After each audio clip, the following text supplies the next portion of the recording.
بسم الله الرحمن الرحيم الحمد لله رب العالمين الرحمن الرحيم مالك يوم الدين إياك نعبد وإياك نستعين اهدنا الصراط المستقيم صراط الذين أنعمت عليهم غير المغضوب عليهم ولا الضالين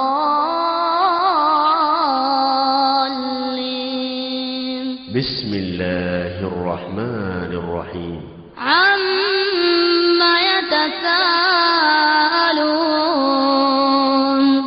عن النبأ العظيم الذي هم فيه مختلفون كلا سيعلمون ثم كلا سيعلمون ألم نجعل الأرض مهادا والجبال أوتادا وخلقناكم أزواجا وجعلنا نومكم سباتا وجعلنا الليل لباسا وجعلنا النهار معاشا. கண்ணியத்துக்குரிய சகோதர சகோதரிகளே, அடுத்ததாக நம் மத்தியிலே பேசக்கூடிய ஷேக் மௌலவி முஹம்மது அசர் சீலானி அவர்கள் பேசியிருக்கிறார்கள். அறிமுகமானவர், நம் மத்தியிலே பிரபலமானவர், அதிகமான உரைகளை சந்தித்திருக்கிறோம். அவருடைய தலைப்பு உமர் ரலியல்லாஹு அன்ஹுடைய வரலாறு. உமர் ரலியல்லாஹு அன்ஹுடைய கடைசி நாட்கள் என்ற தலைப்பிலே ஷேக் அசர் சீலானி அவர்களை பேச அழைக்கிறேன். إن الحمد لله نحمده ونستعينه ونستغفره ونعوذ بالله من شرور أنفسنا ومن سيئات أعمالنا من يهده الله فلا مضل له ومن يضلل فلا هادي له وأشهد أن لا إله إلا الله وحده لا شريك له وأشهد أن محمدا عبده ورسوله أما بعد يا أيها الذين آمنوا اتقوا الله حق تقاته ولا تموتن إلا وأنتم مسلمون يا أيها الناس اتقوا ربكم الذي خلقكم من نفس واحدة وخلق منها زوجها وبث منهما رجالا كثيرا ونساء واتقوا الله الذي تساءلون به والأرحام إن الله كان عليكم رقيبا. அன்பிற்குரிய சகோதரர்களே, தாய்மார்களே, சகோதரிகளே, முதலில் உங்களுக்கு அல்லாஹ்வினுடைய சாந்தியையும் சமாதானத்தையும் பிரார்த்தித்துக் கொண்டவனாக அஸ்ஸலாமு அலைக்கும் வரஹ்மத்துல்லாஹி வபரகாத்துஹு. இன்றைய இந்த சிறப்பு நிகழ்ச்சியின் இறுதி அமர்வில் நாம் இருந்து கொண்டிருக்கிறோம். அன்பிற்குரியவர்களே, இந்த இறுதி உரையை அமைதியாக செய்மடுக்குமாறும் அதேபோன்று சகோதரர்கள் கொஞ்சம் முன்னால் வந்து அமருமாறும் அன்போடு கேட்டுக்கொள்கின்றேன். அன்பிற்குரிய சகோதரர்களே, இதுவரை நாம் பல உரைகளை செய்மடுத்தோம். உண்மையில் அவைகள் நமது ஈமானை வலுப்படுத்தக்கூடியவைகளாக, நமது ஈமானுக்கு உரமூட்டக்கூடியவைகளாக அந்த உரைகள் அமைந்தன. மூமின்களுக்கு நல்லுபதேசம் செய்கின்ற பொழுது அல்லாஹ்வுடைய வேதத்திலிருந்தும் அல்லாஹ்வுடைய தூதரின் பொன்மொழிகளில் இருந்தும் உபதேசம் செய்கின்ற பொழுது, போதனைகள் செய்கின்ற பொழுது நிச்சயமாக அது மூமின்களுக்கு பயனளிக்கக்கூடியதாக இருக்கும். அந்த தொடரிலே நபிகளார் ஸல்லல்லாஹு அலைஹி வஸல்லம் அவர்கள் உருவாக்கிய முன்மாதிரி மிக்க அந்த சமூகத்தின் முன்னோடிகளில் உமர் ரலியல்லாஹு அன்ஹு அவர்களுடைய வாழ்நாளின் இறுதி பகுதியை பற்றி பேசலாம் என்று உங்களோடு சில கருத்துக்களை பரிமாறிக்கொள்ளாமல் நினைக்கின்றேன். அன்பிற்குரிய சகோதரர்களே, உண்மையிலேயே அல்லாஹ்வின் தூதர் ஸல்லல்லாஹு அலைஹி வஸல்லம் அவர்களுடைய அந்த கல்வி பாசறையிலே, அந்த பயிற்சி பாசறையிலே 23 வருடங்கள் பயிற்சி பெற்ற அந்த உத்தம தோழர்கள் அல்லாஹ்வுடைய திருப்பொருத்தத்தை பெற்ற முன்மாதிரி மிக்க முன்னோடிகளாக மாறினார்கள். இறுதி நாள் வரை வருகின்ற ஒவ்வொரு மூமினுக்கும் அவர்கள் முன்மாதிரி மிக்க சிறந்த மனித புனிதர்களாக இருக்கின்றார்கள். நபிகளார் ஸல்லல்லாஹு அலைஹி வஸல்லம் அவர்கள் தனது தோழர்களை சிலாகித்து புகழ்ந்து சொல்லி இருக்கிறார்கள். அல்லாஹு தஆலா தனது திருமறையிலே குறிப்பிடுகின்ற பொழுது 33வது அத்தியாயம் சூரத்துல் அஹ்ஸாப் அதனுடைய 23, 24 ஆகிய வசனங்களில் அல்லாஹு தஆலா குறிப்பிடுகின்றான், மினல் முஃமினீன ரிஜாலுன் ஸதகு மா ஆஹதுல்லாஹ அலைஹி ஃபமின்ஹும் மன் கதா நஹபஹு வமின்ஹும் மன் யன்ததிர். உண்மையில் சில மனிதர்கள், அல்லாஹு தஆலா இங்கே சொல்கின்ற மனிதர்கள் முன்மாதிரி மிக்க சிறந்த முன்னோடிகள். அல்லாஹ்விடத்தில் எந்த உறுதிமொழியை அவர்கள் செய்தார்களோ அதை அவர்கள் உண்மைப்படுத்தியவர்கள். அந்த ரப்பிடத்தில் நாம் அனைவரும் ஒரு உறுதிமொழியை செய்திருக்கிறோம். என்ன உறுதிமொழி அது? நமது ரப்பை நாம் முழுமையாக ஏற்று அவனுக்கு அடிபணிந்து கட்டுப்பட்டு வாழ்வதாக நாம் உறுதிமொழி செய்திருக்கிறோம். இந்த உறுதிமொழியை உண்மைப்படுத்தியவர்கள் உண்மையிலே அந்த நபி தோழர்கள். அல்லாஹ் சொல்கிறான், வமின்ஹும் மன் கதா நஹபஹு, அந்த உறுதிமொழியை நிறைவேற்றியவர்களும் அவர்களில் இருக்கிறார்கள். அந்த உறுதிமொழியை நிறைவேற்றுவதற்கு சந்தர்ப்பம் கிடைக்காதா, அதை நிறைவேற்றுவதற்கு எனது வாழ்வில் எனக்கு ஒரு அவகாசம் கிடைக்காதா என்று எதிர்பார்த்து கொண்டிருக்கக்கூடியவர்களும் அவர்களில் இருக்கிறார்கள் என்று அல்லாஹு தஆலா தனது தோழர்களை சிறப்பித்து, அந்த அல்லாஹு தஆலா தனது தூதருடைய தனது ரசூலுடைய தோழர்களை சிறப்பித்து சிலாகித்து சொல்வதை நாம் பார்க்கிறோம். எனவே நறுமை சகோதரர்களே, அந்த முன்னோடிகளை பற்றி நாம் பேசுகின்ற பொழுது நமது ஈமான் அதிகரிக்கும், நமது ஈமான் வலுப்பெறும். அப்படிப்பட்ட முன்மாதிரிகளைத்தான் அந்த முன்னோடிகள் நமக்கு விட்டு சென்றிருக்கிறார்கள். என் அருமை சகோதரர்களே, உமர் ரலியல்லாஹு அன்ஹு அவர்கள் எப்படிப்பட்ட சிறந்த ஒரு மனிதராக விளங்கினார்கள் என்பதை நாம் நிறையவே அறிந்து வைத்திருக்கிறோம், நிறையவே தெரிந்து வைத்திருக்கிறோம். உமர் ரலியல்லாஹுடைய ஈமானுக்கும் அதே போன்று அபூபக்கர் ரலியல்லாஹுடைய ஈமானை பற்றியும் நபிகளார் ஸல்லல்லாஹு அலைஹி வஸல்லம் அவர்கள் குறிப்பிடுகின்றார்கள். கேளுங்கள், புகாரி முஸ்லிமிலே பதிவாகி இருக்கக்கூடிய செய்தி. நபி அவர்கள் சொல்கிறார்கள், ஒரு மனிதன் மாட்டின் மீது ஏறி பயணம் செய்கின்றான். நன்றாக கவனியுங்கள், ஒரு மனிதன் மாட்டின் மீது ஏறி பயணம் செய்கின்றான். அப்படி பயணம் செய்கின்ற பொழுது அந்த மாடு என்ன செய்கிறது? அவனை நோக்கி பேசுகிறது, அல்லாஹு தஆலா என்னை இதற்காக படைக்கவில்லை, அல்லாஹு தஆலா என்னை இதற்காக படைக்கவில்லை. அல்லாஹ் என்னை எதற்காக படைத்திருக்கிறான் தெரியுமா? என்னை விவசாய நிலங்களை உழுவதற்காகத்தான் அல்லாஹ் என்னை படைத்திருக்கிறான் என்று சொல்லி அந்த மாடு பேசியது என்று நபி அவர்கள் சொல்லிவிட்டு சொன்னார்கள், நானும் அபூபக்கரும் உமரும் இதை நம்புகின்றோம் என்று சொன்னார்கள். என் அருமை சகோதரர்களை கொஞ்சம் சிந்தனை செய்து பாருங்கள். அல்லாஹ்வின் தூதருடைய வாயிலிருந்து ஒரு வார்த்தை வந்துவிட்டால் அதை உடனே ஏற்றுக்கொள்ள அந்த இரு தோழர்களும் தயாராக இருந்தார்கள். அவர்கள் தங்களுடைய அறிவை கொண்டு போய் அதில் நுழைக்கவில்லை. மாறாக அல்லாஹ்வுடைய தூதர் சொல்லிவிட்டார்களா, அல்லாஹ்வுடைய தூதரின் வார்த்தையா, அதை உடனே அவர்கள் நம்பினார்கள். இன்றைய அருமை சகோதரர்களை என்ன கேட்பார்கள்? மாடு பேசுமா, அது எப்படி பேசும் என்று தேவையற்ற கேள்விகளை, விதண்டாவாதங்களை செய்து கொண்டிருப்பார்கள். அல்லாஹ்வின் தூதர் தனது நாவில், தனது வாயிலிருந்து அந்த வார்த்தைகளை சொன்னார்களா?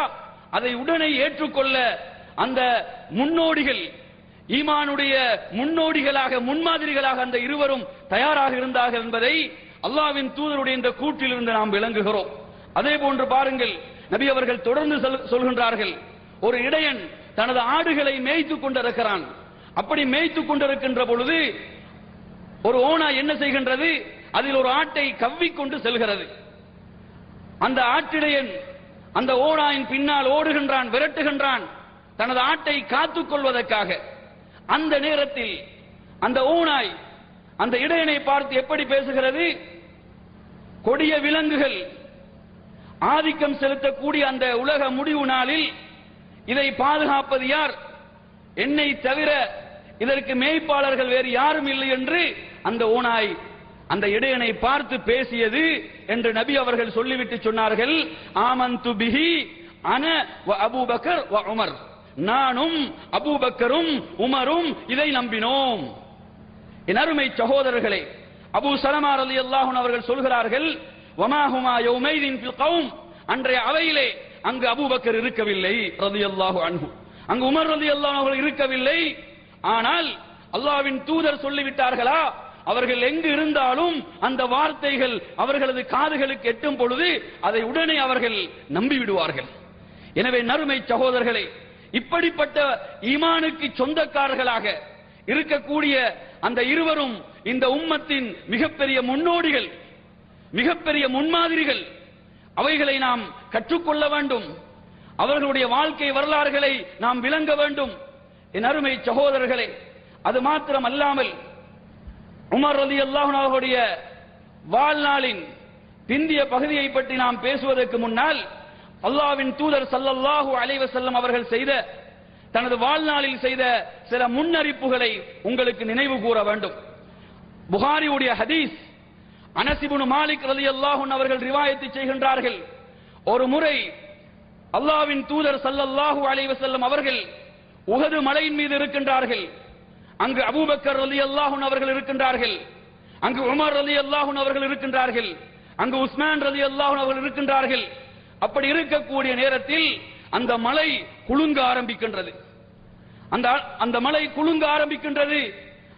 அல்லாஹ்வின் தூதர் ஸல்லல்லாஹு அலைஹி வஸல்லம் அவர்கள் கட்டளையிடுகின்றார்கள், உஹதே அமைதியாக இரு, அமைதி அடையுமாறு அல்லாஹ்வின் தூதர் கட்டளையிடுகின்றார்கள். கட்டளையிட்டு விட்டு சொல்கிறார்கள், உன் மீது இருப்பது யார் தெரியுமா? ஒரு நபி இருக்கின்றார், ஒரு சித்தீக் உண்மையாளர் இருக்கின்றார், அதே போன்று 2 ஷஹீதுகள். அங்கு உமர் ரலியல்லாஹு அன்ஹு பற்றியும் உஸ்மான் ரலியல்லாஹு அன்ஹு பற்றியும் அல்லாஹ்வின் தூதர் முன்னறிவிப்பு செய்கின்றார்கள். 2 ஷஹீதுகள், தங்களுடைய உயிரை அர்ப்பணிக்கக்கூடிய 2 ஷஹீதுகளும் இருக்கின்றார்கள் என்று அல்லாஹ்வின் தூதர் முன்னறிவிப்பு செய்ததை நாம் பார்க்கின்றோம். எனவே நறுமை சகோதரர்களே, இப்படி அல்லாஹ்வின் தூதர் தனது வாழ்நாளிலே முன்னறிவிப்பு செய்து விட்டார்கள், உமர் ரலியல்லாஹு அன்ஹு அவர்கள் ஷஹீதாக்கப்படுவார்கள், அவர்கள் ஷஹாதத்துக்கு சொந்தக்காரர்கள் என்பதை முன்னறிவிப்பு செய்தார்கள். அது மாத்திரமல்ல, இப்னு மாஜாவுடைய இந்த ஹதீஸை கவனியுங்கள். அப்துல்லா இப்னு உமர் ரலியல்லாஹு அன்ஹு அவர்கள் ரிவாயத் செய்கின்றார்கள், உமர் ரலியல்லாஹு அன்ஹு அவர்கள் ஒரு முறை ஒரு வெள்ளை நிற ஆடையை அணிந்து வருகின்றார்கள். ஆடை அணிந்து வருகின்ற பொழுது அல்லாஹ்வின் தூதர் கேட்கிறார்கள், நீர் அணிந்திருக்கக்கூடிய இந்த ஆடை புதிய ஆடையா அல்லது இதை கழுவி அணிந்திருக்கின்றீரா என்று கேட்கின்றார்கள். அப்படி கேட்ட பொழுது உமர் ரலியல்லாஹு அன்ஹு அவர்கள் சொல்கிறார்கள், யா ரசூலல்லாஹ், இது ஒரு புதிய ஆடை கிடையாது, இதை நான் கழுவி அணிந்திருக்கிறேன். அப்பொழுது ரசூலுல்லாஹி ஸல்லல்லாஹு அலைஹி வஸல்லம் அவர்கள் துஆ செய்கின்றார்கள், இல்பஸ் ஜதீதன் வஐஷ் ஹமீதன் வமுத் ஷஹீதா என்று பிரார்த்திக்கின்றார்கள். அல்லாஹு தஆலா உமக்கு ஒரு புதிய ஆடையை அணியச் செய்வானாக என்று சொல்லி பிரார்த்திக்கின்றார்கள். உம்மை புகழோடு வாழச் செய்வானாக என்று பிரார்த்திக்கின்றார்கள். உன்னை ஒரு ஷஹீதாக மரணிக்க செய்வானாக என்று பிரார்த்திக்கின்றார்கள். எனவே நறுமை சகோதரர்களே, இது அல்லாஹ்வின் தூதர் ஸல்லல்லாஹு அலைஹி வஸல்லம் அவர்கள் உமர் ரலியல்லாஹுடைய விஷயத்திலே செய்த முன்னறிவிப்புகளாகும். அது மாத்திரமல்ல, அந்த உமர் ரலியல்லாஹு அன்ஹு அவர்கள் எப்படி பிரார்த்திப்பார்கள்? புகாரியிலே இடம்பெறக்கூடிய ஹதீஸ், அவர்கள் பிரார்த்திக்கின்றார்கள், அல்லாஹும்ம ர்ஸுக்னி ஷஹாதத்தன் ஃபீ சபீலிக், யா அல்லாஹ், உனது வழியிலே, உனது பாதையிலே நான் ஷஹீதாக்கப்பட வேண்டும், நான் ஷஹீதாக்கப்பட வேண்டும், அந்த பாக்கியத்தை எனக்கு தா என்று உமர் ரலியல்லாஹு அன்ஹு அவர்கள் பிரார்த்திக்கக்கூடியவர்களாக இருந்தார்கள். அது மாத்திரமல்லாமல் வஜ்அல் மௌதி ஃபீ பலதி ரசூலிக், உனது தூதருடைய ஊர் எதுவோ அந்த ஊரில் எனது மரணத்தை ஆக்குவாயாக என்றும் பிரார்த்திப்பார்கள். ஷஹாதத்தை மாத்திரம் அவர்கள் கேட்கவில்லை, அந்த ஷஹாதத் எங்கு நிகழ வேண்டும் என்று கேட்கிறார்கள் தெரியுமா? அந்த புனிதமான நகரம் மதீனா, அந்த தையிபா, அந்த ஊரிலே நிகழ வேண்டும் என்றும் அவர்கள் பிரார்த்திக்கக்கூடியவர்களாக இருந்தார்கள். எனவே நறுமை சகோதரர்கள் இப்படி தங்களை வீர மரணத்துக்காக அர்ப்பணித்துக் கொண்டவர்கள், அல்லாஹ்வுக்கு அவர்கள் கொடுத்த வாக்குறுதியை நிறைவேற்றுவதற்கு சந்தர்ப்பம் கிடைக்காதா, அவகாசம் கிடைக்காதா என்று அவர்கள் காத்து நின்றவர்கள் அவர்கள். எனவே நறுமை சகோதரர்களே, இப்படிப்பட்ட இந்த உமர் ரலியல்லாஹு அன்ஹு அவர்கள் இஸ்லாத்துக்கு ஒரு மிகப்பெரிய கண்ணியமாக, ஒரு மிகப்பெரிய சிறப்பாக அவர்கள் விளங்கினார்கள். எந்த அளவுக்கென்றால் அப்துல்லாஹ் இப்னு மஸ்ஊத் ரலியல்லாஹு அன்ஹு அவர்கள் சொல்கின்றார்கள், கவனியுங்கள், எப்பொழுது உமர் ரலியல்லாஹு அன்ஹு அவர்கள் இஸ்லாத்தை ஏற்றுக்கொண்டார்களோ அன்றிலிருந்து நமக்கு மக்காவிலே கண்ணியம் கிடைக்க ஆரம்பித்தது, மக்கள் நம்மை திரும்பி பார்க்க ஆரம்பித்தார்கள் என்று அவர்கள் கூறுகின்றார்கள். அது மாத்திரமல்ல, அவர்கள் சொல்கிறார்கள், உமர் ரலியல்லாஹு அன்ஹு இஸ்லாத்தை பொறுத்தவரையில் அது இஸ்லாத்துக்கு மிகப்பெரிய வெற்றியாக இருந்தது.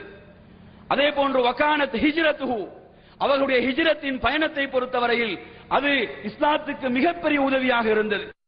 அதே போன்று அவர்களுடைய ஆட்சியை பொறுத்தவரையில், அவர்களது ஆட்சியை பொறுத்தவரையில் அது முஸ்லிம் உம்மத்துக்கு ரஹமத்தாக இருந்தது என்று சொல்கிறார்கள், அருளாக இருந்தது என்று சொல்கிறார்கள். அது மாத்திரமல்லாமல் அவர்கள் இஸ்லாத்தை ஏற்றுக்கொள்கின்ற வரை கஅபாவில் நாம் பகிரங்கமாக தொழ முடியாதவர்களாக இருந்தோம். எப்பொழுது அவர்கள் இஸ்லாத்தை ஏற்றுக்கொண்டார்களோ அதற்கு பிறகு நிலைமை மாறுகிறது என்று அப்துல்லாஹ் இப்னு மஸ்ஊத் ரலியல்லாஹு அன்ஹு குறிப்பிடுகின்றார்கள். எனவே அன்பிற்குரியவர்களே, இப்படி அல்லாஹு தஆலா தனது மார்க்கத்துக்கு, தனது இஸ்லாத்துக்கு கண்ணியத்தை இந்த மனிதரின் மூலம் வழங்கினான் என்பதை இந்த செய்திகள் என்று பார்க்கிறோம். இப்படிப்பட்ட இந்த சிறந்த முன்மாதிரி மிக்க இந்த மனிதர் சுமார் 10 வருடங்களும் சில மாதங்களும் ஆட்சி செய்கின்றார்கள். உண்மையிலே அவர்களுடைய ஆட்சியை பொறுத்தவரையில் இஸ்லாத்துக்கு மிகப்பெரிய வெற்றிகளை ஈட்டிக் கொடுத்த ஆட்சியாகும். இஸ்லாத்துக்கு மிகப்பெரிய ஒரு வெற்றியையும், பல நாடுகள் இஸ்லாமிய சாம்ராஜ்யத்துக்குள் வந்த ஒரு பொன்னான ஒரு பொற்காலமாக அந்த ஆட்சி காலத்தை கூற முடியும். எனவே நறுமை சகோதரர்களே, இந்த உமர் ரலியல்லாஹு அன்ஹுடைய இறுதி காலத்தை நாம் எடுத்து பார்க்கின்ற பொழுது புகாரியிலே இடம்பெறக்கூடிய ஹதீஸ், அம்ர் இப்னு மைமூன் ரஹிமஹுல்லாஹுடைய வழியாக இந்த செய்தி வருகிறது. அவர்கள் சொல்கின்றார்கள், நன்றாக கவனியுங்கள், உண்மையிலேயே நாம் அல்லாஹ்வின் தூதரை நேசிக்கின்றோம், நாம் சஹாபாக்களை, நபி தோழர்களை நேசிக்கிறோம், அது ஈமானில் நின்றும் உள்ளதாகும். எனவே அந்த சிறந்த நூற்றாண்டில் வாழ்ந்தவர்கள் ஒவ்வொருவராக இந்த உலகத்திலிருந்து கைப்பற்றப்படுகின்றார்கள், அவர்களுடைய உயிர்கள் கைப்பற்றப்படுகின்றன. உமர் ரலியல்லாஹு அன்ஹுடைய அந்த வாழ்க்கை வரலாற்றில் நாம் பார்க்கின்ற பொழுது இங்கு என்ன சொல்லப்படுகின்றது?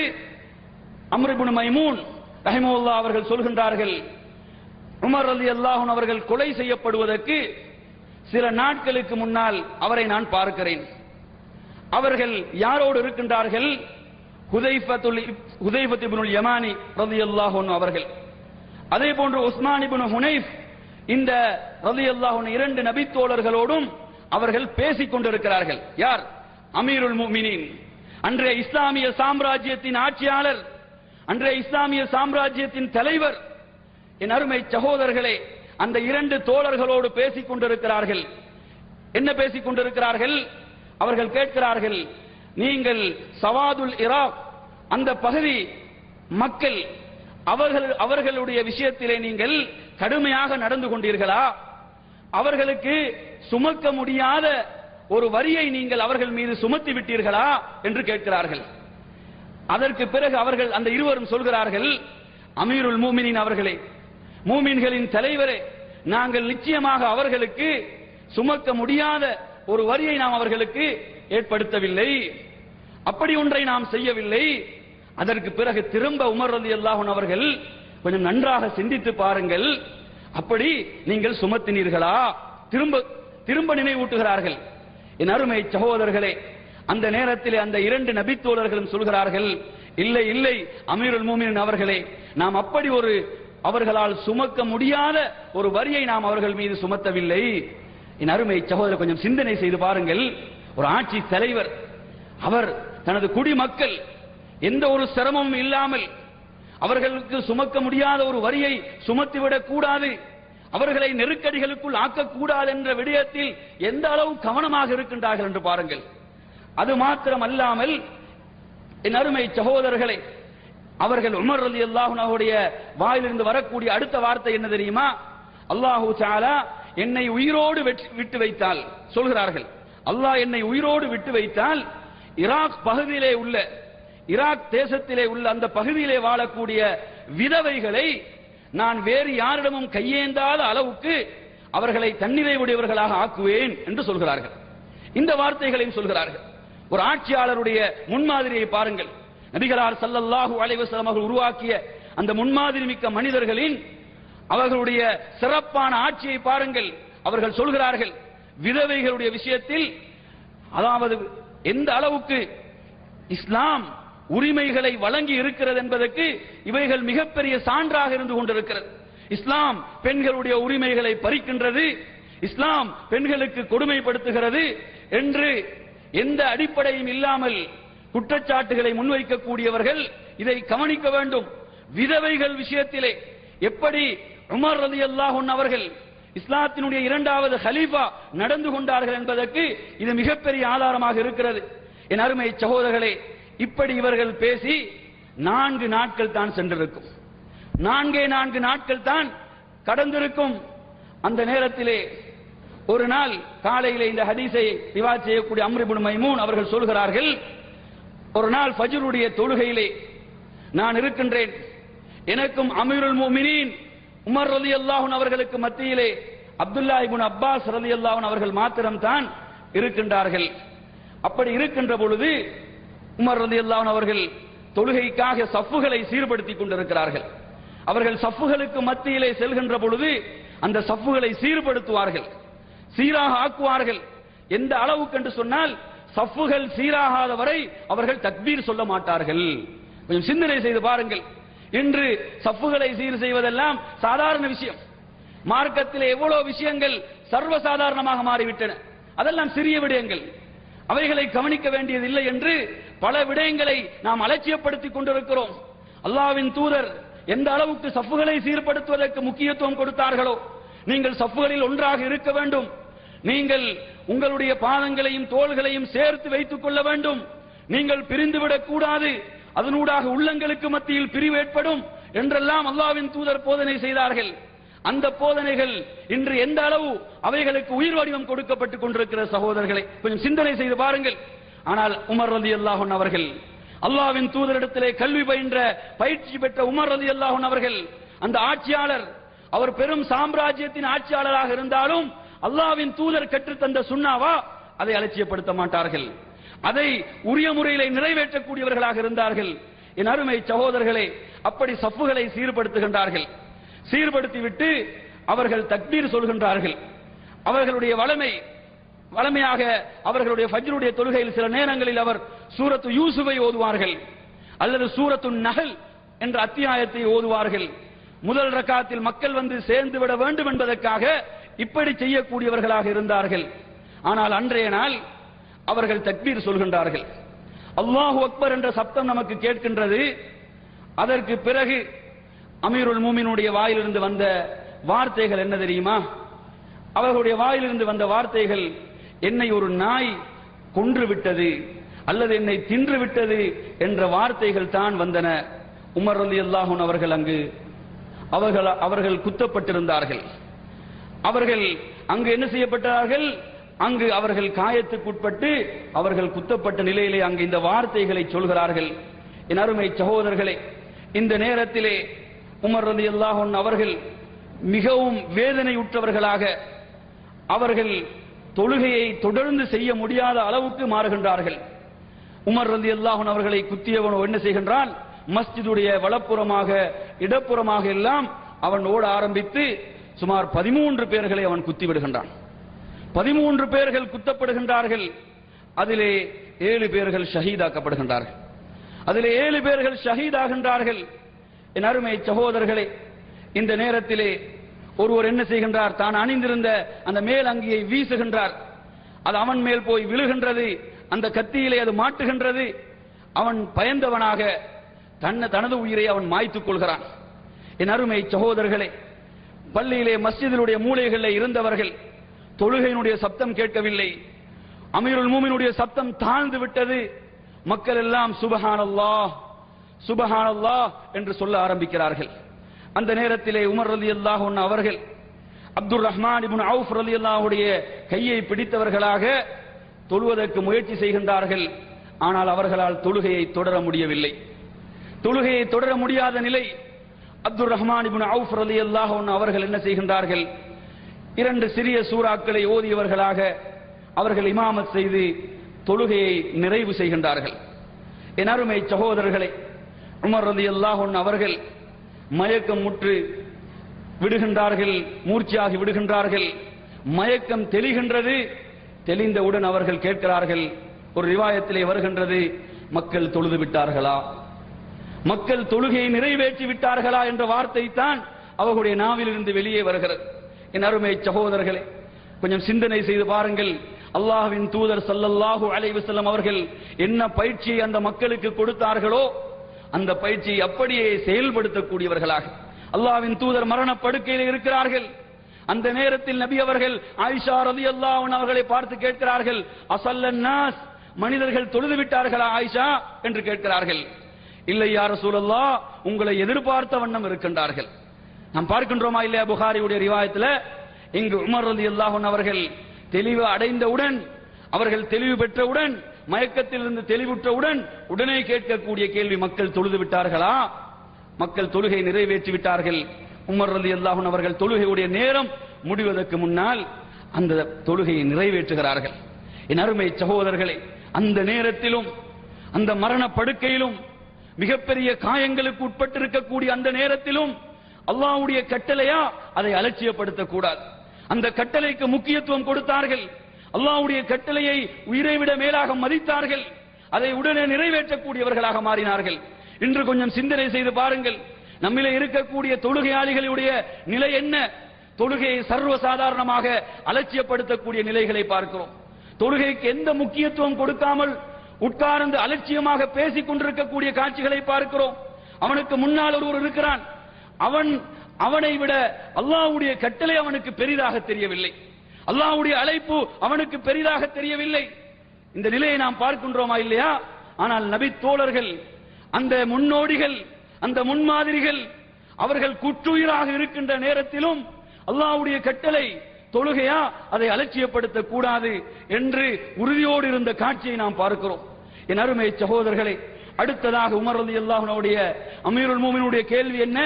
அவர்கள் கேட்கிறார்கள், இப்னு அப்பாஸ் ரலியல்லாஹு அன்ஹுவை பார்த்து கேட்கிறார்கள், உன்துர் மன் கதலனி, இப்னு அப்பாஸே பாருங்கள், என்னை கொலை செய்தது யார் என்று பாருங்கள், என்னை யார் கொலை செய்தது என்று பாருங்கள். அவ்வளவு நீதியான ஆட்சி. நீதி என்று சொன்னால் அவர்தான் முன்னோடியாக முன்மாதிரியாக இருக்கிறார்.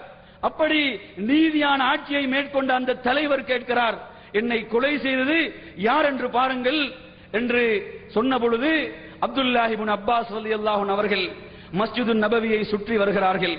சுற்றி வந்தவர்களாக வந்து பார்த்துவிட்டு அமீருல் மூமினிடம் வந்து சொல்கிறார்கள், அமீருல் மூமினின் அவர்களே, முகீராவுடைய பணியாளன் தான் உங்களை கொன்றது. முகீராவுடைய பணியாளன், அந்த அபூ லூலு என்று சொல்லப்படுகின்ற அவன் தான் உங்களை கொலை செய்தது. வேதனையான விடயம் என்ன தெரியுமா என் அருமை சகோதரர்களே? நாம் இந்த நபி தோழர்களை நாம் எந்த அளவு நேசிக்கிறோம், இந்த நபி தோழர்களுக்கு எதிராக செயல்பட்டவர்களை எப்படிப்பட்ட எதிரிகளாக பார்க்கிறோம். ஆனால் இன்று நீங்கள் எடுத்து பார்த்தீர்கள் என்று சொன்னால், ஷியாக்கள் என்ற பிரிவை எடுத்து பார்த்தீர்கள் என்று சொன்னால், உமர் ரலியல்லாஹு அன்ஹு யார் கொலை செய்தானோ அவன் ஒரு பெரும் வீரனாக அவர்களால் கருதப்பட்டு ஒவ்வொரு வருடமும் அவனை நினைவு கூறக்கூடிய, அவனை ஒரு பெரும் வீரனாக நினைவுபடுத்துகின்ற மோசமான வேதனையான காட்சிகளை நாம் கண்டு கொண்டிருக்கிறோம். என் அருமை சகோதரர்களே, இந்த நிலையை நாம் பார்க்கிறோம். உமர் ரலியல்லாஹு அன்ஹு அவர்கள் அந்த நேரத்திலே சொன்ன வார்த்தைகள் என்ன? இதை சொன்னவுடன் அவர்கள் சொல்கிறார்கள், லக்கத் அமர்து பிஹி மஅரூஃபா, அவனது விடயத்தில் நான் நன்மை அல்லவா கட்டளையிட்டேன் என்று சொல்கிறார்கள். அவனது விடயத்தில் நான் நன்மை அல்லவா ஏவினேன் என்று சொல்கிறார்கள். சொல்லிவிட்டு சொல்கிறார்கள், அல்ஹம்துலில்லாஹ், அல்லாஹ்வுக்கே எல்லா புகழும். அல்லாஹ்வை புகழுகிறார்கள். புகழ்ந்து விட்டு சொல்கிறார்கள், தன்னை ஒரு முஸ்லிம், தன்னை ஒரு இஸ்லாமியன் என்று சொன்ன ஒருவனால் என்னை அல்லாஹு தஆலா எனது உயிரை எடுக்கவில்லையே, என்னை அப்படிப்பட்ட ஒருவன் முஸ்லிம் என்று சொல்லுகின்ற ஒரு இஸ்லாமியன் என்னை கொலை செய்யவில்லையே, அதற்காக நான் அல்லாஹ்வை புகழுகிறேன். ஏனென்றால் இவன் ஒரு நெருப்பு வணங்கியாக இருந்தான், நெருப்பை வணங்குகின்ற ஒரு நெருப்பு வணங்கியாக அவன் இருந்தான். உமர் ரலியல்லாஹு அன்ஹு அவர்கள் அல்லாஹ்வை அந்த நேரத்திலே புகழுகின்றார்கள். அந்த நெருக்கடியான நேரத்திலும், அப்படிப்பட்ட ஒரு குற்றுயிராக இருக்கக்கூடிய நிலையிலும் அல்லாஹ்வை புகழுகிறார்கள். யா அல்லாஹ், என்னை ஒரு முஸ்லிமுடைய கையில் இருந்து இந்த நிலைக்கு நான் ஆளாகவில்லையே என்று அவர்கள் அல்லாஹ்வை புகழுகிறார்கள். புகழ்ந்துவிட்டு என் அருமை சகோதரர்களை, அப்துல்லாஹ் இப்னு அப்பாஸ் ரலியல்லாஹு அன்ஹு பார்த்து சொல்கிறார்கள், இப்னு அப்பாஸ் அவர்களே, நீங்களும் உங்கள் தந்தையும் தான் மதீனாவிலே அரபு மொழி பேசாத அந்நியவர்களை பணிக்கு அமர்த்துவதை அதிகமாக விரும்பக்கூடியவர்களாக இருந்தீர்கள் என்று சொல்கிறார்கள். என் அருமை சகோதரர்களே, உமர் ரலியல்லாஹு அன்ஹு அவர்கள் இதை அதிகம் விரும்பவில்லை என்பது தெரிகின்றது. இப்னு அப்பாஸ் ரலியல்லாஹு அன்ஹு அவர்களுக்கு அதிகமாக இவ்வாறான பணியாளர்கள் இருந்தார்கள் என்பதையும் பார்க்கிறோம். அந்த நேரத்தில் அப்துல்லாஹ் இப்னு அப்பாஸ் ரலியல்லாஹு அவர்கள் என்ன சொல்கின்றார்கள் தெரியுமா? அமீருல் முஃமினீன் அவர்களே, நீங்கள் விரும்பினால் மதீனாவிலே இருக்கக்கூடிய அந்த மொழியை பேசுகின்ற அனைவரையும் நாம் கொலை செய்து விடுகிறோம் என்று சொல்கிறார்கள். அந்த நேரத்தில் உமர் ரலியல்லாஹு அன்ஹு அவர்கள் சொல்கிறார்கள், இப்னு அப்பாஸ் அவர்களே, நீங்கள் தவறிழைத்து விட்டீர்கள், நீங்கள் தவறு செய்து விட்டீர்கள். அவர்கள் நமது நாவால் பேசுகின்ற பொழுது, நமது கிப்லாவை நோக்கி தொழுகின்ற பொழுது, அவர்கள் ஹஜ் செய்கின்ற பொழுது அவர்களை அப்படி கொலை செய்ய முடியுமா?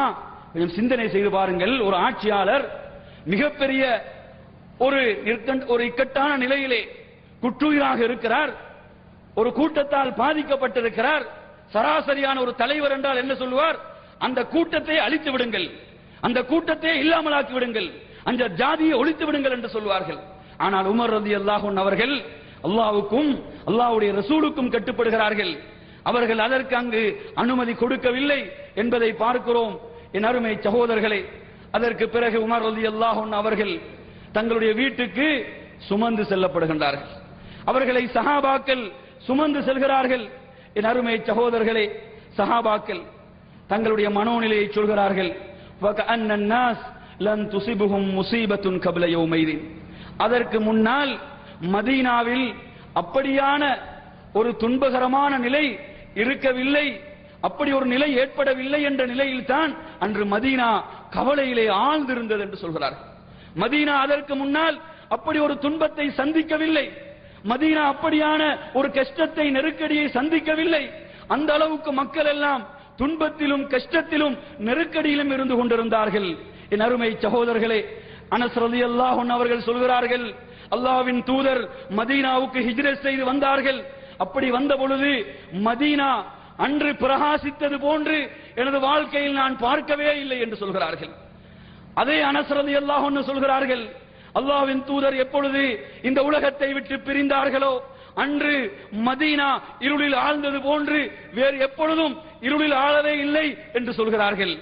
என் அருமை சகோதரர்களே, அதே நபி தோழர்கள் சொல்கிறார்கள், அந்த உமர் ரலியல்லாஹு அன்ஹு அவர்களை நேசித்தவர்கள் அவர்கள்.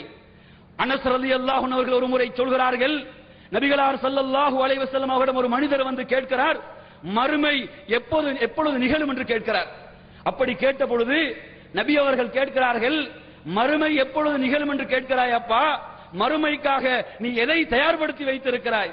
அப்பொழுது அவர் சொல்கிறார், நான் பெரிய அளவில் தொழுகையோ நோன்பையோ ஜகாத்தையோ நான் தயார்படுத்தி வைக்கவில்லை, ஆனால் நான் அல்லாஹுவை நேசிக்கிறேன், அல்லாஹ்வுடைய ரசூலை நான் நேசிக்கிறேன் யா ரசூலல்லாஹ் என்று சொல்கிறார். இதை சொன்னவுடன் நபிகளார் ஸல்லல்லாஹு அலைஹி வஸல்லம் சொல்கிறார்கள், அல் மர்உ மஅ மன் அஹப்.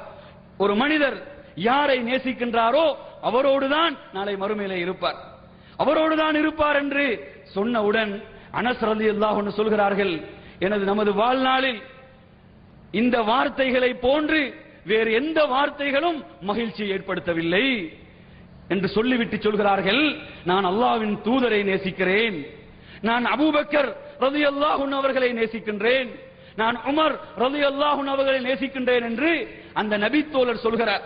என் அருமை சகோதரர்களே, எந்த அளவு கண்ணியமும் அந்தஸ்தும் அந்த அபூபக்கர் ரலியல்லாஹு அன்ஹு அவர்கள் மீதும் உமர் ரலியல்லாஹு அன்ஹு மீதும் அந்த சஹாபாக்களுக்கு இருந்தது என்பதை இதன் மூலம் நீங்கள் விளங்கலாம். அது மாத்திரமல்ல, மதீனா கவலையிலே ஆழ்ந்திருக்கிறது, மதீனா இருளிலே மூழ்கி இருக்கிறது. உமர் ரலியல்லாஹு அன்ஹு அவர்களுக்கு ஏற்பட்ட இந்த நிகழ்வு மிகப்பெரிய கவலையை அந்த நபித்தோழர்களுடைய உள்ளங்களிலே ஏற்படுத்துகிறது. என் அருமை சகோதரர்களே, அதற்கு பிறகு என்ன செய்யப்படுகிறது? பேரிச்சம்பழ சாறை கொண்டு வருகிறார்கள்.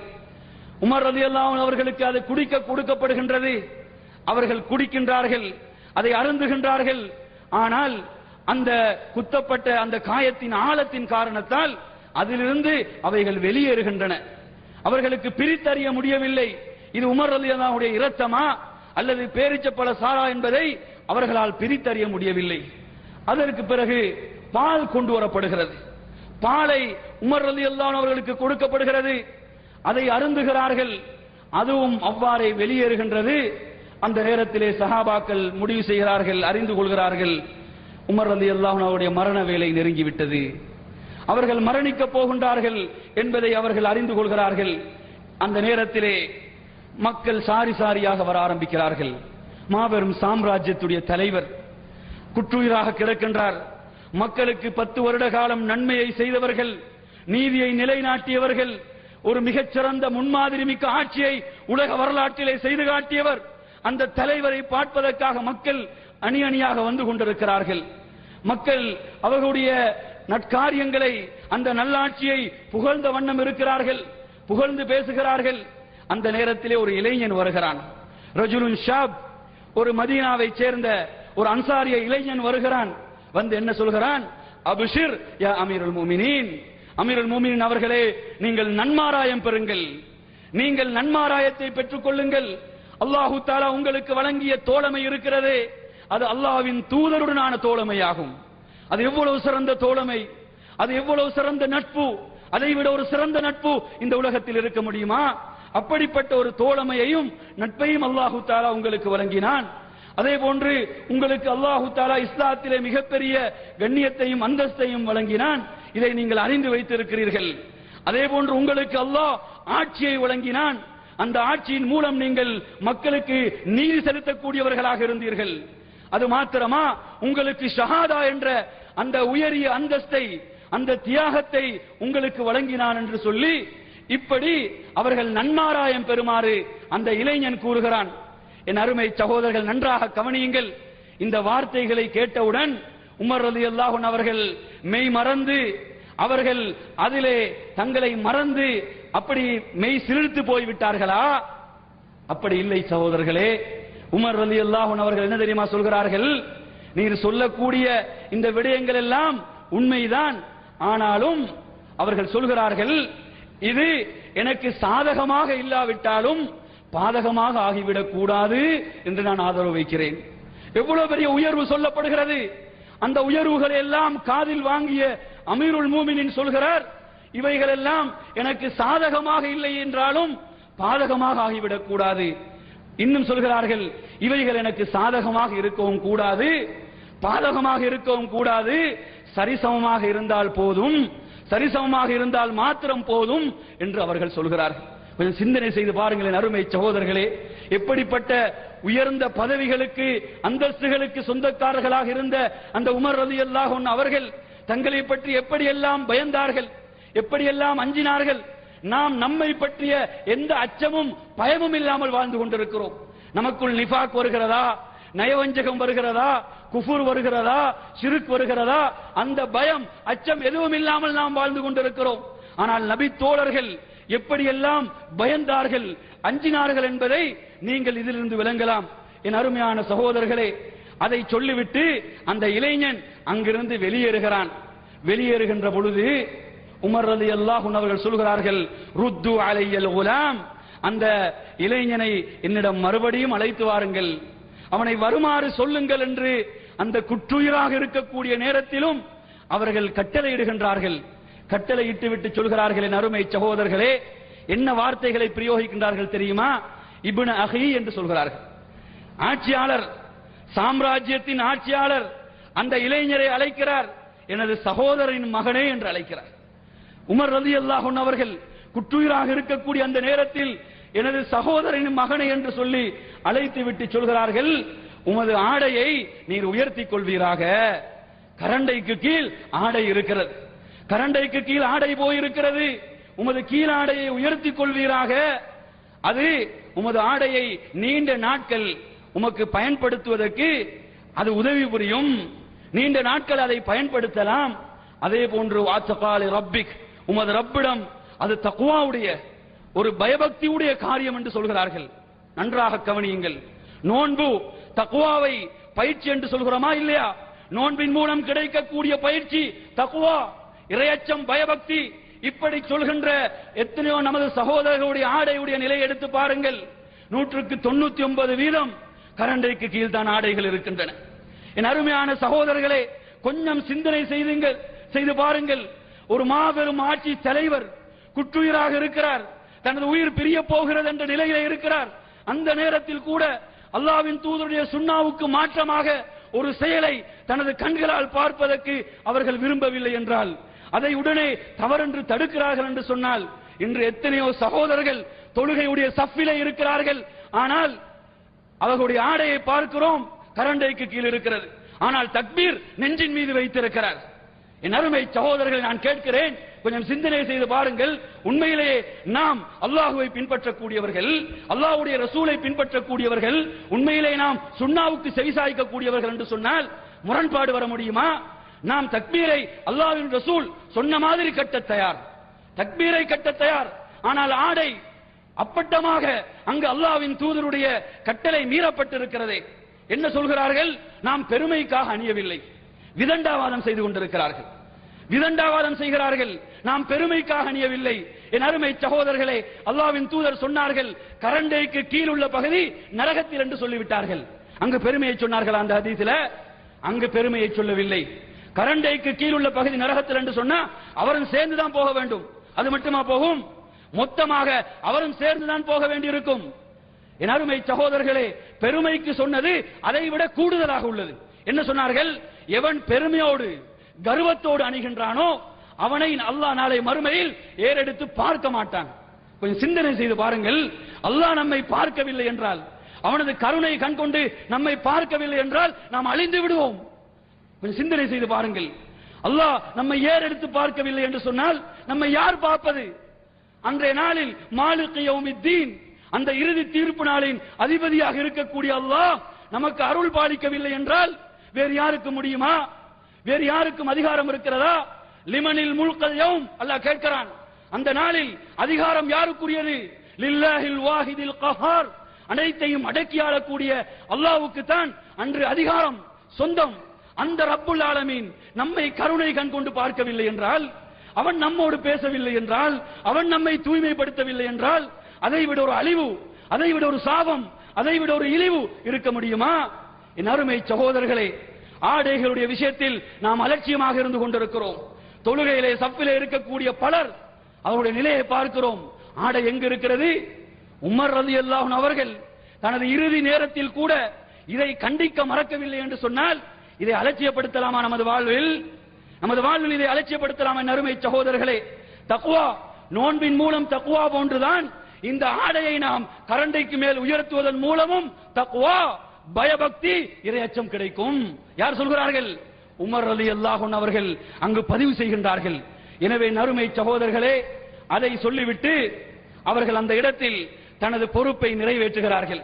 இன்று பாருங்க, நமக்கு முன்னால் எத்தனையோ இஸ்லாத்துடைய கட்டளைகள், அல்லாஹ்வின் தூதருடைய சுன்னாக்கள் மீறப்படுகின்றன. அமைதியாக இருக்கிறோம். என்னமோ நமக்கும் மார்க்கத்துக்கும் எந்த தொடர்பும் இல்லை. சாதாரணமா நினைச்சு பாருங்க. என்ன செய்யறோம்? நமது செருப்பு பாதணிகள் வெளியே இருக்கிறது.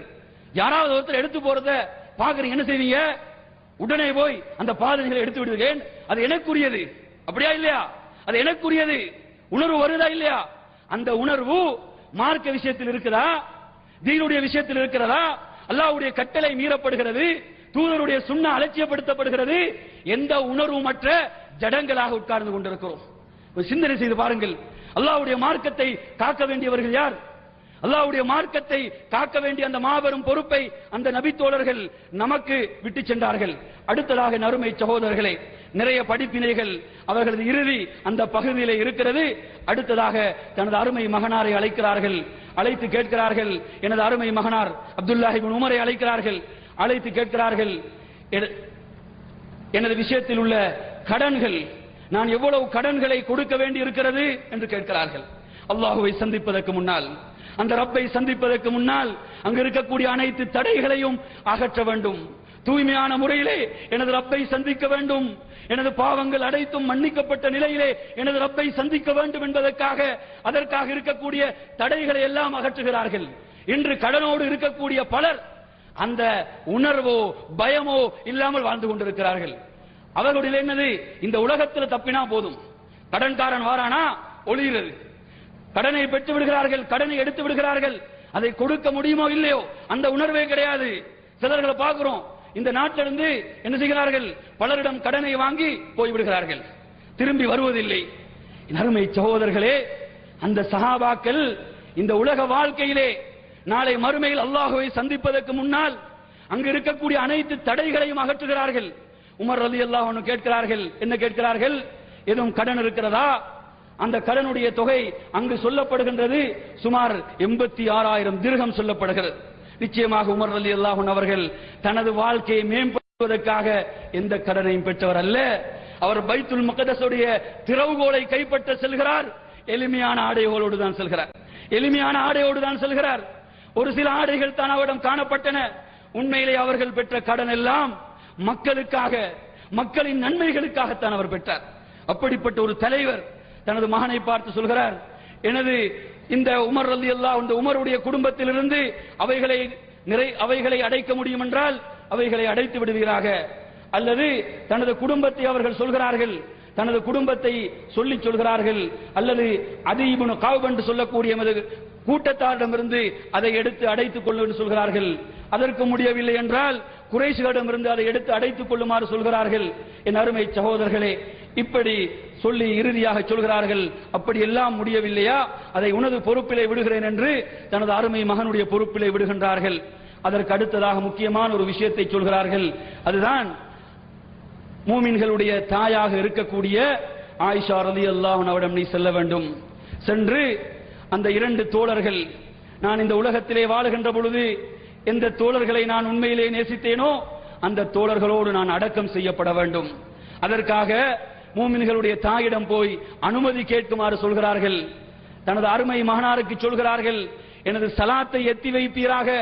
எத்தி வைத்துவிட்டு சொல், அமீருல் மூமினீன், மூமின்களுடைய தலைவர் அனுமதி கேட்கவில்லை, சாதாரண ஒரு உமர் அனுமதி கேட்கிறார் என்று சொல்கிறார்கள். அமீருல் மூமினின் சொன்னால் அது கட்டளையாக மாறிவிடும். அமீருல் மூமினின் இன்று நான் அமீருல் மூமினின் கிடையாது என்று அறிவிப்பு செய்கிறார்கள். அறிவிப்பு செய்து சொல்கிறார்கள், அருமை மகனை பார் சொல்கிறார்கள், ஆயிஷா ரலியல்லாஹு அன்ஹாவிடம் சென்று அந்த 2 தோழர்களுக்கு பக்கத்தில் நான் அடக்கம் செய்யப்பட வேண்டும், அதற்காக அனுமதி கேட்குமாறு சொல்கிறார்கள். அமீருல் மூமினின் என்ற அடிப்படையில் அல்லாமல் சாதாரண ஒரு உமர், ஒரு நாட்டுடைய பிரஜை அனுமதி கேட்கக்கூடிய முறையிலே கேட்பீராக. உமர் அப்துல்லாஹ் இப்னு உமர் ரலியல்லாஹு அன்ஹு அவர்கள் ஆயிஷா ரலியல்லாஹு வீட்டை நோக்கி செல்கின்ற பொழுது அவர்கள் வீட்டிலே கண்ணீர் வடித்தவர்களாக, அழுதவர்களாக இருந்து கொண்டிருக்கிறார்கள். இந்த நிகழ்வை அவர்கள் கேள்விப்பட்டவுடன் அழுது கொண்டிருக்கிறார்கள், கண்ணீர் வடித்துக் கொண்டிருக்கிறார்கள். என் அருமை சகோதரர்களே, சலாத்தை எத்தி வைக்கிறார்கள். எத்தி வைத்துவிட்டு தனது தந்தை இப்படி அனுமதி கேட்கிறார். இங்கு தனது 2 தோழர்களுக்கு பக்கத்திலே அவர்கள் அடக்கப்பட வேண்டும் என்று விரும்புகிறார், அனுமதி தருவீர்களா? அப்பொழுது ஆயிஷா ரலியல்லாஹு அன்ஹா சொல்கிறார்கள், அந்த இடத்தை நான் எனக்காகத்தான் விட்டு வைத்திருந்தேன், நான் அடக்கம் செய்யப்படுவதற்காக விட்டு வைத்த இடம், அதை நான் மிக தகுதியுடைய உமருக்கு வழங்கி விடுகிறேன் என்று சொல்லிவிடுகிறார்கள். என் அருமை சகோதரர்களே, இந்த செய்தியை கொண்டு வருகிறார். தனது அருமை தந்தையிடம் வந்து இந்த செய்தியை மகன் சொல்கின்ற பொழுது திரும்ப உமர் ரலியல்லாஹு அன்ஹு சொல்கிறார்கள், எனது அருமை மகனே, நான் மரணித்து விட்டால் எனக்கு செய்ய வேண்டிய கடமைகளை செய்து அவர்களுடைய வீட்டு வாயிலில் கொண்டு போய் எனது ஜனாசாவை வைக்க வேண்டும், வைத்துவிட்டு மறுபடியும் அனுமதி கேட்க வேண்டும். ஏனென்று சொன்னால் நான் உயிரோடு இருக்கின்ற பொழுது அனுமதி கேட்டேன், ஏதோ மறுக்க முடியாது என்ற காரணத்துக்காக ஒரு தர்ம சங்கடமான நிலையிலே அவர்கள் அனுமதி கொடுத்திருப்பார்கள். ஆனால் மரணித்ததன் பிறகு எனது ஜனாசா அந்த வீட்டுடைய வாயிலே வைக்கப்பட வேண்டும், வைக்கப்பட்டு திரும்ப அனுமதி கேட்பீராக. இந்த ஜனாசாவை இந்த 2 தோழர்களுக்கு பக்கத்திலே அடக்குவதற்கு நீங்கள் அனுமதி வழங்குவீர்களா என்று மறுபடியும் அப்படியே அனுமதி கேட்கப்படுகிறது. ஜனாசா கொண்டு செல்லப்படுகிறது, அங்கு வைக்கப்படுகிறது. அப்துல்லாஹ் இப்னு உமர் ரலியல்லாஹு அன்ஹு அவர்கள் தனது தந்தையுடைய சலாத்தை எத்தி வைக்கிறார்கள். எத்தி வைத்துவிட்டு மூமின்களுடைய தாயே என்று அழைக்கிறார்கள். அழைத்து சொல்கிறார்கள், எனது தந்தை மறுபடியும் அனுமதி கேட்க சொன்னார்கள். இந்த இரண்டு தோழர்கள் உயிரோடு இருக்கின்ற பொழுது நபிகளார் ஸல்லல்லாஹு அலைஹி வஸல்லம் அவர்கள் அதிகமாக சொன்ன வார்த்தைகள், ذهبت انا ابو بكر وعمر, நானும் அபூபக்கரும் உமரும் சென்றோம், நானும் அபூபக்கரும் உமரும் உட்கார்ந்திருந்தோம், நானும் அபூபக்கரும் உமரும் வந்தோம், நானும் அபூபக்கரும் உமரும் பேசிக் கொண்டோம். இப்படி அல்லாஹ்வின் தூதர் தனது வாழ்நாளில் அதிகமாக சொல்லிக் கொண்டிருந்ததை அந்த சஹாபாக்கள் செய்யமடுத்தார்கள். என் அருமை சகோதரர்களே, அது ஒரு தூய்மையான நட்பு. அந்த நட்பை பொறுத்தவரையில் அது அல்லாஹ்வால் ஏற்றுக்கொள்ளப்பட்ட அல்லாஹ்வுடைய தீன், இந்த ஓரிரை கொள்கை மேலோங்குவதற்காக கட்டி எழுப்பப்பட்ட நட்பாகும் அந்த நட்பு. அதை அல்லாஹு தஆலா பொருந்திக் கொண்டான். உண்மையான தோழமைக்கும் நட்புக்கும் இந்த உலகத்துக்கு இலக்கணத்தை சொல்லிக் கொடுத்தவர்கள் அல்லாஹ்வின் தூதர், அந்த நபி தோழர்கள். எனவே நறுமை சகோதரர்களே, எப்படி அல்லாஹு தஆலா இந்த உலகத்தில் அவர்களை சத்தியத்திலே ஒன்று சேர்த்தானோ அதுபோன்று அவர்களுடைய மன்னரை வாழ்க்கையிலும் அவர்களை ஒன்று சேர்த்த காட்சியை நாம் பார்க்கிறோம். எனவே நறுமை சகோதரர்களே, இந்த முன்னோடிகள் இவர்கள் தான் நமது முன்மாதிரிகள். இன்று பார்க்கிறோம் நமது இளைஞர் சமூகம் என்ன செய்து கொண்டிருக்கிறது? கேவலம் சாதாரண நடிகர்களுக்கு பின்னால் போய் கொண்டிருக்கிறார்கள். பேரை பார்க்கிறோம் ரஜினி முகம்மது, பேரை பார்க்கிறோம் ரஜினி இப்ராஹிம். என் அருமை சகோதரர்களே, இவர்கள் தான் இவர்களுக்கு ஹீரோக்கள், இவர்கள் தான் இவர்களுடைய தலைவர்கள். ரசிகர் மன்றங்கள் என்ற பெயரிலே நமது இஸ்லாமிய இளைஞர்கள் தட்டு தடுமாறுகின்ற காட்சியை பார்க்கிறோம். ஏன் இந்த வரலாறுகள் தூய்மையான முறையிலே சொல்லிக் கொடுக்கப்படவில்லை? இந்த வீர வரலாறுகள் அவர்களுக்கு எத்தி வைக்கப்படவில்லை. நமக்கு இருக்கக்கூடிய ஒரு பாரிய பொறுப்பு என்ன தெரியுமா? நமது இளைஞர் சமூகம் மாத்திரமல்ல, நமது குழந்தைகள், நமது பிள்ளைகள். எத்தனை பிள்ளைகளுக்கு உமர் ரலியல்லாஹு அன்ஹுடைய பெயர் தெரியும்? கேட்டு பாருங்கள். இன்று விளையாட்டு வீரர்களுடைய பெயர்களை அடுக்கிக் கொண்டு போவார்கள், நடிகர்களுடைய பெயர்களை அடுக்கிக் கொண்டு போவார்கள். நபித்தோழர்களுடைய பெயர்கள் தெரியுமா? இந்த தியாகங்கள் சொல்லிக் கொடுக்கப்படுகிறதா? எனவே நறுமை சகோதரர்களே, இந்த முன்னோடிகளையும் முன்மாதிரிகளையும் நமது வாழ்விலே நாம் பின்பற்றியவர்களாக வாழ்ந்து இருளகிலும் வெற்றி பெறுவோம் என்று கூறி நிறைவு செய்கின்றேன். வஸ்ஸலாமு அலைக்கும் வரஹ்மத்துல்லாஹி வபரகாத்துஹு. அஸ்ஸலாமு அலைக்கும். அருமை சகோதர சகோதரிகளே, அல்லாஹ்வின் மிகப்பெரும் பேரருளால் இரவு நிகழ்ச்சியை சிறப்பாக நடத்தி முடித்திருக்கிறோம். அருமை சகோதரர்களே, இந்த இஸ்லாமிய அழைப்பு மையத்தினுடைய முக்கியமான நோக்கத்தை உங்களிடத்தில் பல்முறை சொல்லியிருக்கிறேன், மீண்டும் நினைவுபடுத்துகிறேன். இந்த அழைப்பு மையத்துடைய முக்கியமான நோக்கம் அல்லாஹ், அவருடைய திருத்தூதர் முஹம்மது ஸல்லல்லாஹு அலைஹி வஸல்லம், குர்ஆன் ஹதீஸ் இந்த ரெண்டையும் தெளிவாக புரிந்து அது அடிப்படையிலே வாழ்ந்து நாளை மறுமையில் அல்லாஹ்விடத்தில் உயர்ந்த சொர்க்கத்தை பெற வேண்டும் என்ற உயர்ந்த நோக்கத்தோடு இங்கு பல்வேறு பணிகள் நடந்து கொண்டிருக்கின்றன. எனவே இந்த மையங்களில் வேறு எந்த வகையான தனிப்பட்ட வேறு அமைப்புகளோ அல்லது குழுக்களோ என்ற எந்த நிலையும் இல்லாமல் பொதுவாக அல்லாஹ் ரசூல் என்ற கட்டுப்பாடோடு வாழ வேண்டும் என்ற நல்ல சிந்தனையுள்ள மக்கள் தொடர்பு கொள்ள வேண்டும் என்பதற்காக அமைக்கப்பட்டிருக்கிறது. ஆகவே நீங்கள் எல்லோரும் இந்த மையத்தை பயன்படுத்திக் கொள்ளுங்கள். இங்கு பேசிய சகோதரர்களில் நம்முடைய சகோதரர் அலி அக்பர் உமர்கள் பேசும்போது சில முக்கியமான செய்திகளை சொன்னார்கள். நம்முடைய நாடுகளிலே நானும் பலரை சொல்லியிருக்கிறேன், நம்முடைய சகோதரிகள் இன்றைக்கு அந்நிய மாற்று மதத்தில் ஓடிக்கொண்டிருக்கிற கதை தொடராக இருந்து கொண்டிருக்கிறது.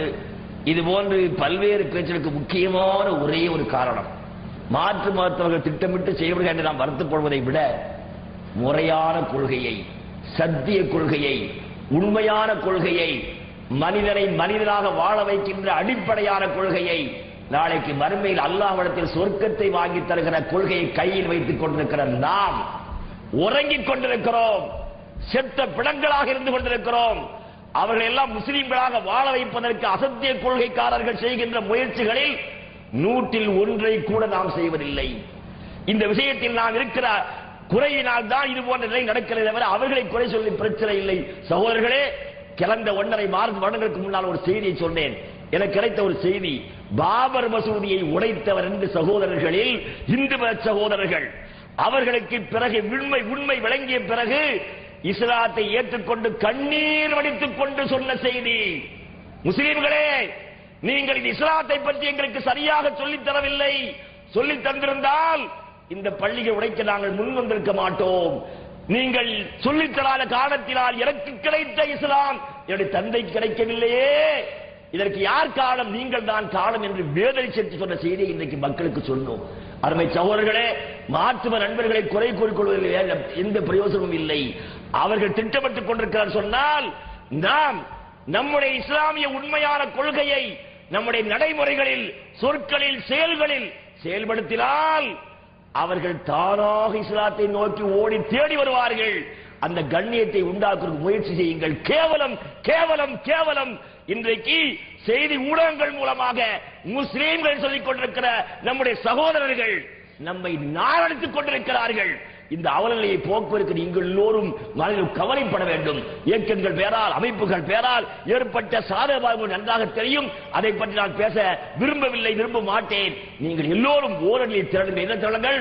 குர்ஆன், ஹதீஸ், அல்லாஹ், ரசூல் என்ற கட்டுப்பாட்டுக்கு மக்களை கொண்டு வர வேண்டும் என்ற முயற்சியை நாம் எப்போது செய்கிறோமோ அன்றைக்குத்தான் அல்லாஹ்வுடைய கண்ணியம் வரும் என்பதை நினைவு வைத்துக் கொண்டு, சகோதரர்களே, நீங்கள் வீட்டுக்கு போன பின்னால் 4வது அத்தியாயத்துடைய 82வது 83 வசனத்தை கொஞ்சம் புரட்டி பாருங்கள். தயவு செய்து புரட்டுங்கள். அல்லாஹ் சொல்கிறான், குர்ஆனை சிந்தித்து பார்க்க மாட்டீர்களா? இந்த குர்ஆன் அல்லாஹ் அல்லாத வேறு யாராவது சொல்லி இருந்தால் கடுமையான கருத்து வேறுபாடை கண்டிருப்பீர்கள். ஆனால் இது கருத்து வேறுபாடு இல்லை என்று சொல்லிவிட்டு அல்லாஹ் என்று சொன்னான். வைதா ஜாம் அம்ருல் அம்ரி அவில் கௌஃபி அதாவு பிஹி. இந்த மக்களுக்கு ஏதாவது செய்தி வந்துட்டா, நல்ல செய்தியோ துக்கமான செய்தி வந்தால் பரப்பி விட்டு விடுகிறார்கள். அதனால் சமூகத்தில் கேடுகள். எனவே தயவு செய்து கேட்பதையெல்லாம் பரப்பாதீர்கள். அது சம்பந்தப்பட்டவர்களிடத்திலே கொண்டு சென்று இது உண்மையா சரியா என்பதற்கான விளக்கத்தை தேடுங்கள். அதுதான் இஸ்லாமிய மார்க்கத்தின் பண்பு. அது இல்லாத காரணத்தினால் ஒற்றுமையோடு, சந்தோஷத்தோடு, அன்போடு இருக்க வேண்டிய பல உள்ளங்கள் இன்றைக்கு பிரிந்து பிளவுபட்டு இது போன்ற நற்காரியங்களில் கூட பங்கெடுக்காமல் இருக்கிறார்கள். இப்படி அவர்களை நாம் பார்க்கிறோம். தயவு செய்து இந்த நிலையை மாற்றுங்கள். முஸ்லீம்கள் ஒரு முஸ்லீம் பற்றி செய்தி கேள்விப்பட்டால் சம்பந்தப்பட்டவர்கள் சென்று இது சரியா தவறா என்று கேட்கிற பழக்கத்தை ஏற்படுத்துங்கள். அது இல்லாமல் இருந்தால் நம்மை அறியாமலேயே நயவஞ்சகத்தனம் உள்ளத்திலே குடிகொண்டு உயர்ந்த சொர்க்கத்துக்கு பகரமாக நாம் அவர்களை ஏற்பட்டு நடந்து கொண்டு ஏற்படும் நினைவு கொண்டு, அருமை சகோதரர்களே, இந்த மையத்தில் ஒவ்வொரு வாரமும் பல நாட்களுக்கு திருமறை குர்ஆனுடைய அர்த்தங்கள் குர்ஆனில் போதிக்கப்படுகிறது. எல்லோரும் பங்கு கொள்ளுங்கள், பங்கு பெற வையுங்கள். இதை விட்டு விலகி இருக்கிற மக்களை அழைத்து வாருங்கள். யாருக்கும் தனிப்பட்ட நபருக்கு யாருக்கும் சொந்தமில்லை. அல்லாஹ், ரசூல் என்ற கொள்கையை சொந்த காலத்தில் சொந்த என்பதை நிலைவு கொண்டு அதற்காக முயற்சி செய்ய அல்லாஹ் நமக்கு அருமை என்று கேட்டுக்கொண்டு, நம்முடைய இந்த மையத்தினுடைய பொறுப்பாளர் ஒரு பொறுப்பாளராகிய சௌர் அப்துல் காலிக் அவர்கள் தாய்களுக்கு சில அன்பளிப்பு போடுவார்கள். அதற்கு பிறகு இன்ஷா அல்லாஹ் தலைவர் நன்றி வழங்க வாய்ப்பாளருக்கு அமைதியாக இருந்து துஆ கலந்து செல்லுங்கள். எல்லாருக்கும் உணவு ஏற்பாடு செய்யப்பட்டிருக்கிறது. சகர் உணவு கொண்டு அமைதியாக செல்லுங்கள். அதாவது நன்றி உரை பொறியாளர் பக்கீர் அவர்கள் நன்றி உரையாற்றுவார்கள். அஸ்ஸலாமு அலைக்கும் வரஹ்மத்துல்லாஹி வபரகாத்துஹு. அல்ஹம்துலில்லாஹி ரப்பில் ஆலமீன். நபி ஸல்லல்லாஹு அலைஹி வஸல்லம் கூறினார்கள், மன் லம் யஷ்குரின் நாஸ லா யஷ்குரில்லாஹ். அதாவது யார் மனிதர்களுக்கு நன்றி கூறவில்லையோ அவர் அல்லாஹ்விற்கு நன்றி உள்ளவனாக இருக்க முடியாது. எனவே இந்த நிகழ்ச்சியில் உங்களது ஓய்வு நேரத்தையும் உங்களது வேலை பளுவையும் விட்டுவிட்டு உங்களது விடுமுறை தினத்தையும் விட்டுவிட்டு இந்த நிகழ்ச்சியில் கலந்து கொண்டு இந்த நிகழ்ச்சியை சிறப்புற்றதாக மாற்றியது அனைவருக்கும் ஜஸாக்கல்லாஹ் ஹைர். மேலும் இந்த நிகழ்ச்சியில் இறையச்சமிக்க நல்ல எழுச்சி மிக்க உரைகளை, மார்க்க சொற்பொழிவுகளை ஆற்றிய தாகிகள் அனைவருக்கும் ஜஸாக்கல்லாஹ் ஹைர். மேலும் இந்த நிகழ்ச்சியின் விளம்பரத்துக்காக உதவிய ஐடிஜிசி சென்டர் மற்றும் ஐசிசி அக்ரபியா இஸ்லாமிய மையத்தினருக்கும் ஜஸாக்கல்லாஹ் ஹைர். மேலும் இந்த நிகழ்ச்சியை விளம்பரப்படுத்துவதற்காக இமெயில் மூலமாகவும் நோட்டீஸ் ஒட்டுவதன் மூலமாகவும் கோபர் ஏரியா, தமாம் எல்லா ஏரியாவுக்கும் இந்த நிகழ்ச்சியை கொண்டு சென்ற அனைத்து சகோதர நண்பர்களுக்கும் ஜஸாக்கல்லாஹ் ஹைர். மேலும் இந்த நிகழ்ச்சிக்காக வாகனங்கள் ஏற்பாடு செய்த அனைவருக்கும், மேலும் தங்களது சொந்த வாகனங்களையும் கொடுத்து உதவிய அனைத்து நண்பர்களுக்கும் ஜஸாக்கல்லாஹ் ஹைர். மேலும் இந்த நிகழ்ச்சிக்கான அனைத்து ஏற்பாடுகளையும், உணவு முதற்கொண்டு அரங்கம் முதற்கொண்டு எல்லா ஏற்பாடுகளையும் செய்த முத்தாயின்களுக்கும் ஜஸாக்கல்லாஹ் ஹைர். மேலும் எல்லாவற்றுக்கும் மேலாக இந்த நிகழ்ச்சியில் அனைவரும் கலந்து கொண்டதற்கு ஜஸாக்கல்லாஹ் ஹைர். எல்லாவற்றுக்கும் மேலாக தனது அருளால் இந்த நிகழ்ச்சியை மிகவும் சிறப்போடு செய்த அல்லாஹ்வுக்கும் நன்றி கூறி விடைபெறுகிறேன். சுப்ஹானல்லாஹி வ பிஹம்திஹி. ترحم وبظل العرش غدا تنعم وبظل